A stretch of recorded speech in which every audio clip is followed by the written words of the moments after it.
மதுபான கொள்முதல் தொடர்பாக புதிய வழக்கை பதிவு செய்ய அமலாக்கத்துறை முடிவு செய்துள்ளதாக கூறப்படுகிறது.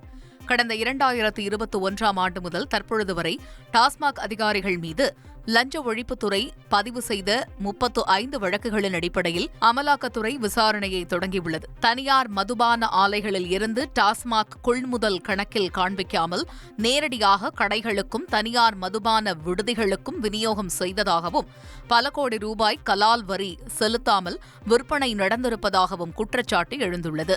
அதன் மூலம் சட்டவிரோத பணப்பரிமாற்றம் நடந்திருப்பதற்கான ஆதாரங்கள் கிடைத்தால் வழக்கு பதிவு செய்ய திட்டமிட்டுள்ளதாக கூறப்படுகிறது.